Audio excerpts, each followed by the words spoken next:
Welcome, ladies and gentlemen, in Vancouver Resource Investment Conference, and I'm very happy and honored. I have Brent Cook here, the famous letter writer from Exploration Insights, and I already attended his speech yesterday at the Metals Investor Forum, and I was really impressed because, as usual, fantastic information what he has presented, and we want to talk now a little bit about this. Brent, thank you very much for taking the time. Always a pleasure, always a pleasure.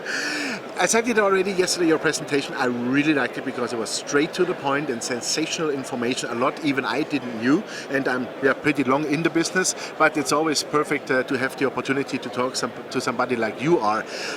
First of all, I think this crisis, it's one of the longest ones we have so far, and I think it's one of the hardest and deepest ones. So that means to me, we lost a lot of money in the markets, not only stock-wise or market cap-wise, but also exploration-wise. I think their exploration is shrinking. What is the situation now if you look at supply and demand?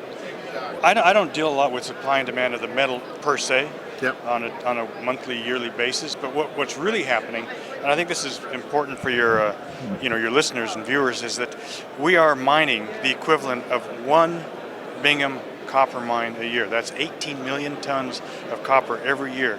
Yeah. So we're depleting, and Bingham's one of the biggest copper deposits in North America.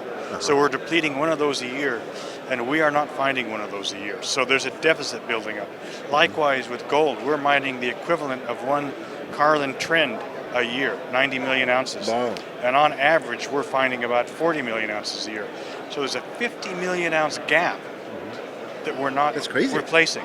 Yeah. And now, over the past 4 or 5 years, exploration expenditure down, discoveries are way down, and so it's going to be fun when that gap actually starts to impact companies that are looking to produce, replace what they're mining, and there's going to be very few properties out there that they can own. We want to own those, right? Those are the ones we want to own. I understand that fully. Yes.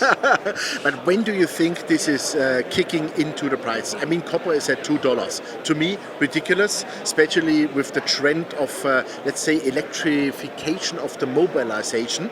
And there must be a certain touch point or trigger point when this turns, right? Yeah, I think in terms of the base metals, we've got a bit more pain to suffer through. We've got potentially a global recession on our heel, in front of us this year. So I think that's an issue. But in terms of the precious metals, I like the precious metals right now. I've been pretty negative for 4 or 5 years, but just this fall I started buying new companies, buying into these companies a bit larger size than I normally buy, because there's not much exploration. And in fact, I hired another geologist analyst, Joe Mazumbar. So there's 2 of us now at Exploration Insights looking at these things. So I think this is the year to be very selectively buying quality, low margin deposits for the future, because I think it's going to do well. This is the year. This is the year to start doing it. Yeah, you would say that only from the exploration view, but also already in the development or production? I own 3 production companies, 2 development. Can you name them? Or you want to name them? I'll give you the production ones. They're big. They trade well. Like Richmont, Lakeshore, and Claude are the 3 production companies that we own. Great companies, Yeah, great companies, profitable, safe jurisdictions. I want to be safe, but I think those are going to do well. And I think those are actually, at least 2 of them are acquisition targets as well. Yeah, fantastic. When it comes to valuation, and let's say when it comes to choose companies you want to have in the portfolio, what are the important points for you? What are the reasons where you say, okay, I have to pay attention to this, and this, and if this and this is fulfilled, I might invest? What is important for you? What are you looking? Bottom line, whether it's a production company or the earliest stage exploration, I want to own metal deposits whose production costs are in the lowest quartile or third of the industry. So I want high margin deposits.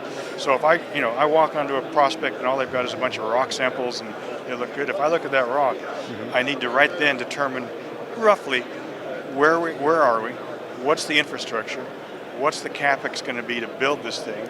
So what size and grade of deposit do we need to have here to make this worthwhile? And then it comes down to, okay, who's in charge? How much money they got? These guys know what they're doing. Are they honest? What are the trigger points go, no-go. Jurisdiction maybe also? Jurisdiction, of course.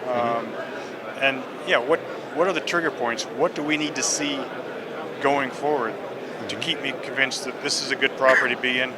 And how are these guys going to finance? Yeah. Because too many of these guys, they get a prospect that even if they're successful, it really doesn't matter to the share price because it's marginal or it's small. I don't want marginal or small. Yeah. There's too much of that already. That's right. So maybe can you tell us some picks from the exploration side where you would say they are highly valuable or interesting? Interesting. Okay, I like the prospect generator model right now. Yeah. I always have. And so I try and keep, probably a third of my portfolio in the production development stories, a third in the prospect generators, and a third I keep on the side for potential discoveries. Okay. That's what I really like. A couple of guys I own are Mirasol Resources, Evrim Resources, and Riverside Resources. Those three, and Lara actually. I mean, there's no hurry to buy them. I don't see any catalyst per se. Yeah. But they're smart. They can survive for many years, and if you're going to find something, it takes time. Yeah. So you need to have that time frame. Absolutely. I was yesterday also very impressed from your presentation when you showed the Rubicon case. Yeah. No, because this is something I think we really have to teach people about this with the nugget effects and what could happen when you don't do, let's say, I wouldn't say proper, but when you do things maybe different than you should do.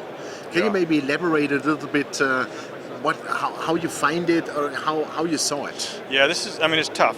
It is really tough. You need to know what you're doing. I wish I could say,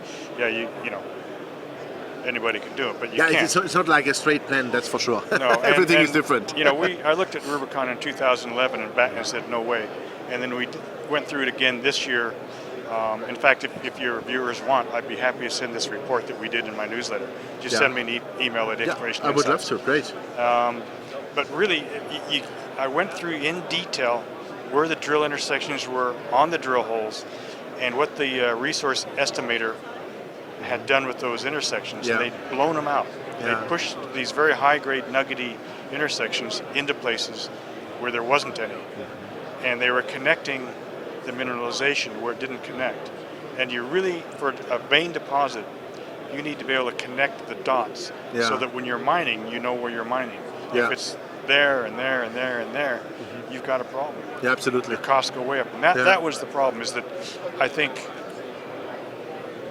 I go through it in the newsletter, what the problem was, but that was it, is that the dots did not connect. And the estimators connected them. Okay, and then the whole thing failed, of course. Then it fell apart. Yeah, because you're never profitable. Yeah. You never make money. Great. Thank you very much, Brent. It was always a pleasure, as usual. And keep it going, and please move on with this good information you have. And I look forward to your next speech, definitely. Excellent. I will attend. Well, thanks a lot. Thank you very much. Ladies and gentlemen, it was Brent Cook from Exploration Insights. And you heard it. It's really not easy to have a plan in mining like straightforward. You have to evaluate everything and every single project by itself. But there are some points which are really necessary. And he pointed it out, not only jurisdiction, but you really have to look at the resources, where you are going, what it is like in the veins, is it nuggety or not, and so on. And so I can name it many of those things, but maybe you have a look at his newsletter also, because he's doing, I think it's a monthly one, right? It comes out weekly. Weekly newsletter, even much better. And check out Exploration Insights. I think it makes really sense, because Brent is doing a great job. And that's it, folks, from Vancouver. Thanks, and bye-bye.